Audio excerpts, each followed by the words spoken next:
Thanks for staying with us. So joining to discuss the cyber security amongst young people is a multiple award-winning cybersecurity advisor for boards and business organizations. He's one of the youngest persons to get invited to the Forbes Technology Council and has over 11 international recognized professional IT certifications. Welcoming us, Dr. Fene Osakwe. Good morning, Dr. Fene. Are you there? Thank you. Yes. Thank you. Good morning. Yes. Can you hear me? Good, good. So before we even get so into this conversation on cybersecurity, one of the most prevalent issues people have is their phones, which is like the access way for many people into their accounts and their emails and all that. Let's start with the common one that we hear, that when your phone is stolen, what's the first thing you do to avoid people getting into your accounts, into your email and your information and all your data? What's the first thing you must do? All right. So thank you for having me, and good morning again. I think, probably we even step back before it is stolen. What have you put in place? Okay, so security really comes in layers. I would always say, and this is best practice now, that there's something called multi-factor authentication. What that means is that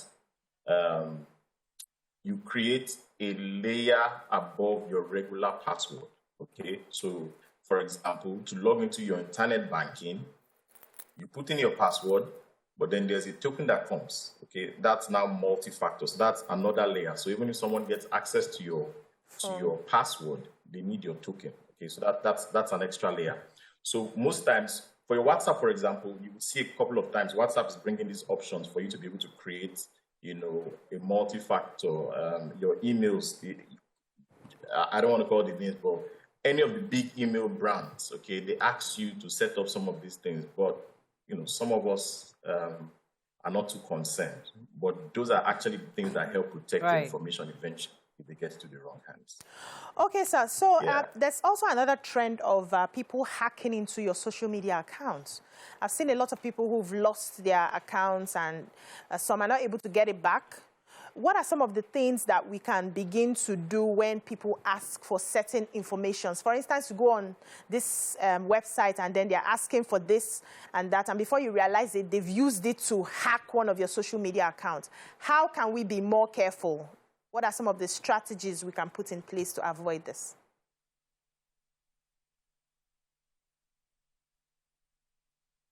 Is it there? Hello, I think we've lost him. Hello, sir, are you there? Okay, so we call cyber hygiene. So generally, there's something we call cyber hygiene. Okay. So almost the same way you have certain steps you take every day to make sure that your house is clean, your kitchen is neat. There are certain things about cyber hygiene that we just need to take seriously. But talking about social media, people get into your social media accounts and people's accounts get hacked and all these type of things, and different sites are asking for different things.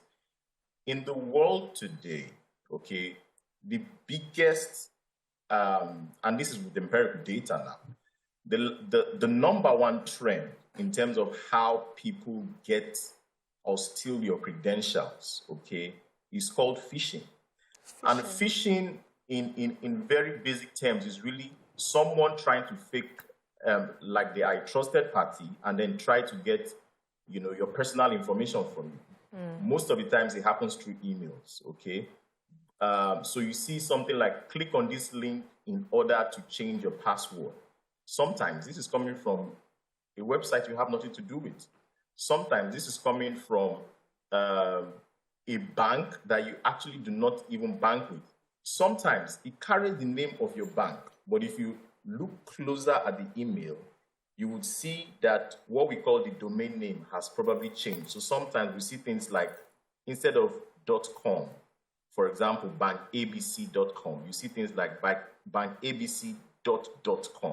Okay, fine. There are now security solutions that a lot of organizations have invested in at the corporate level that help detect those things. But just as a regular user going on, you need to be very careful what you click on.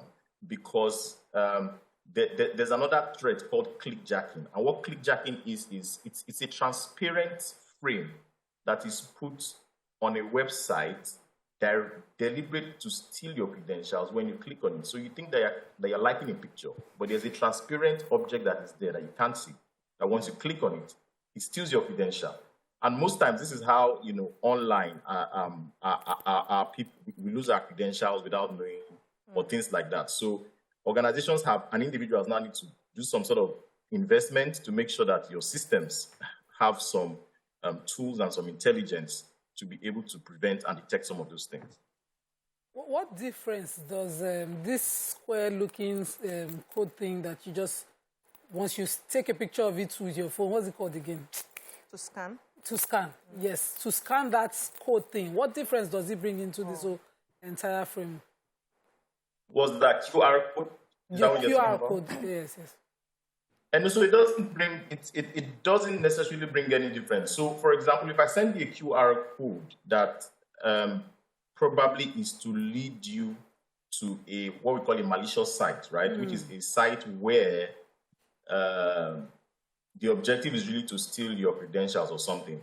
Just going to the website itself may not be a problem. The challenge is, and many times, these things are to exploit greed.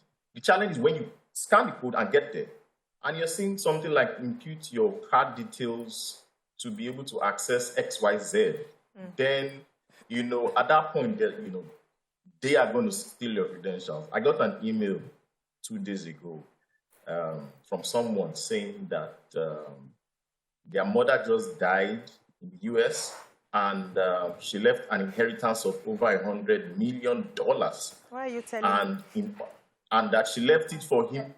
Sorry? So why is the person giving you that information? Are you the cousin? Let me learn with the story. Exactly. So this is good because immediately you're not greedy, right? So that's why you think so. So the person's mother left him $100 million in the story, and he has been allowed to share it to different people who have been doing good charity causes across the world. Okay.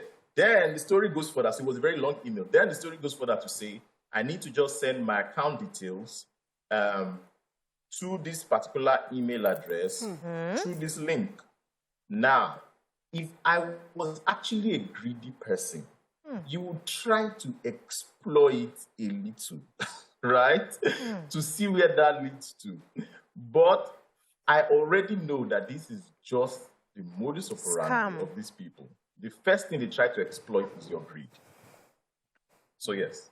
So, and the danger with some of these clicks is, while some of them, as soon as you click on them, like a lot of the big ones that we hear about across the world, as soon as you click on some of these things, it has the capability to steal your username and password. A lot more of them, they direct you to a website where they now tell you to impute your username and password. And the moment you do that... Dr. Kenneth, many of us, we have a fair idea that most of these emails that come in could be fraudulent, but there are other people, maybe like our mothers or people who are not totally completely educated, who they might not have access to emails, but they get some on their phones. Yeah, text messages. What are some common mistakes that we must avoid making in parents clicking on sins on their phone or WhatsApp? Because most of them are on WhatsApp messages. Everybody, my auntie, will say, we got something from WhatsApp. Look at him, let me check. They are constantly disturbing you for things on WhatsApp. How do we block these unnecessary messages that come through the phone? Thank you. So, look, the truth is, anybody that tells you that it's a silver bullet to solving all the cybersecurity risks and threats is really not telling the truth, just because there's none. There are just several things we can do. One of them really and is awareness. Okay, we even at the biggest, at the highest levels, awareness and advocacy is still a major mitigant to a lot of the cybersecurity threats. What you just described is what they call smishing. So, or, it's from SMS, or it's a WhatsApp message. You see forward it 10 times, 10 people will be blessed. So all these type of things with all sorts of links and things like that. So it's really awareness, it's advocacy. I also, have very elderly people and parents in the 70s and 80s who would also ask, because they are now, we have said it a few times and they have heard and they understand it, they will ask, should I? should I not? I just got this from XYZ. What do you think?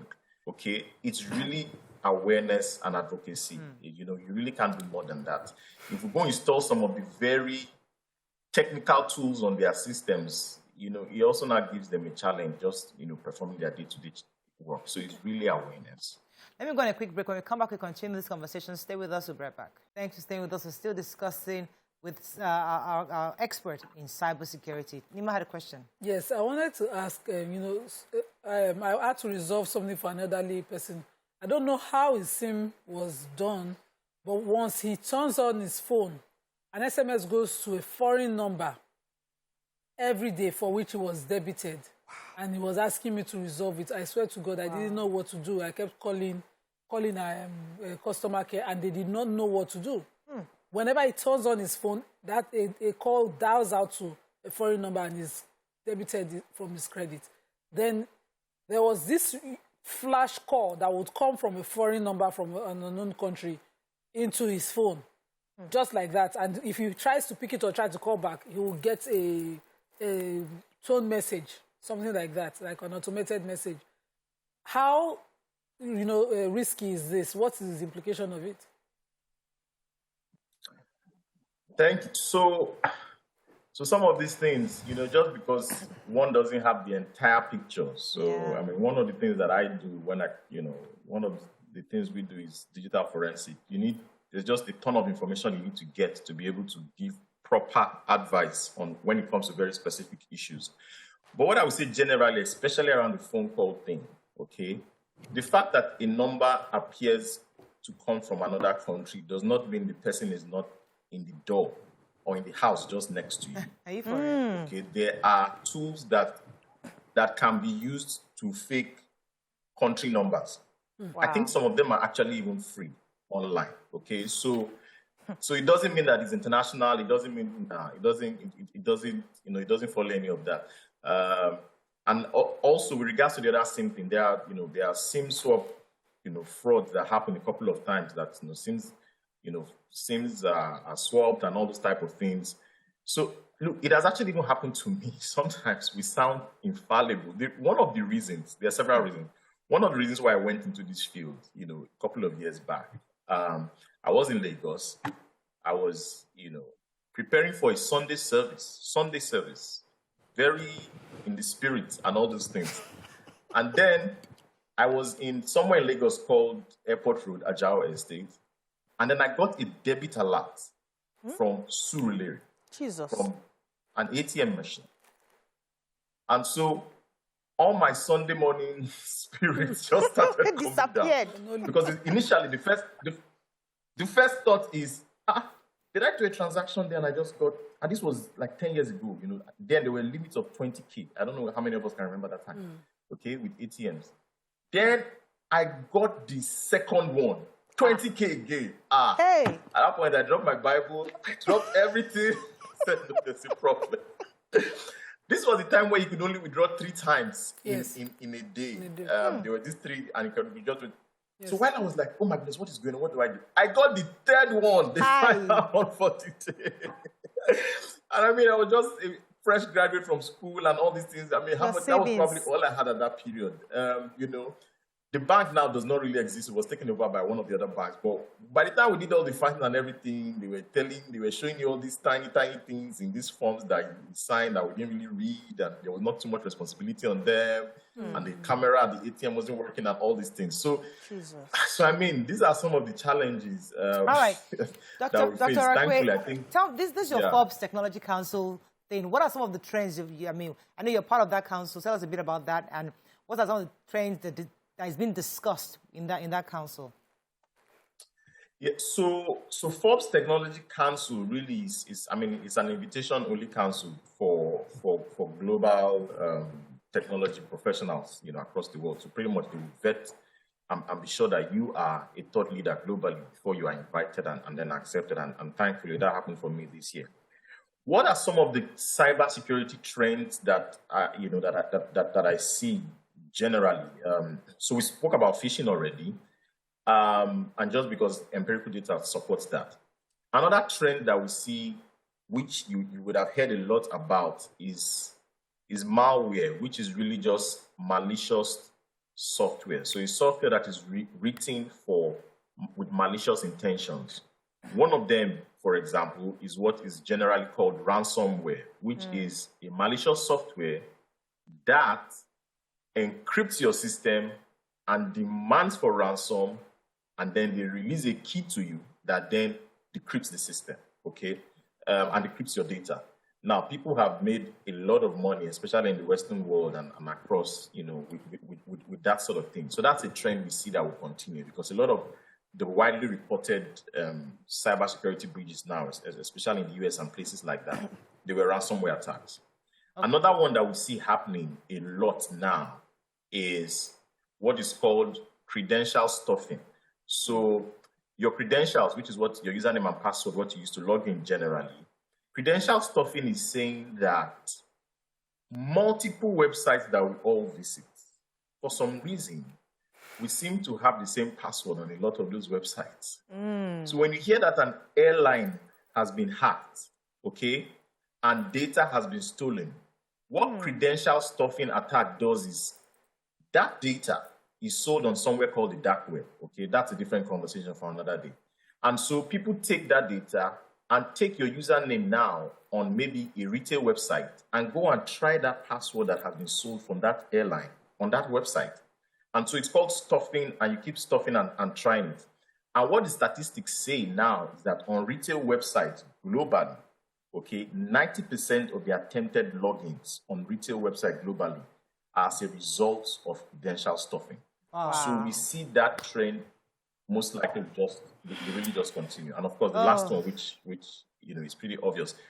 When it comes to cybersecurity talent, there's a massive shortage globally, and we see that trend is likely to continue. Oh, wow. Thank you so much, Dr. Arakwe, for joining us. I mean, this is quite enlightening and revealing, so we have knowledge, but obviously something that we cannot complete today. We need to continue to learn more about this, because this is a new world we live in. We have to know how to protect our data. But thank you very much, sir, for joining us this morning. We appreciate it.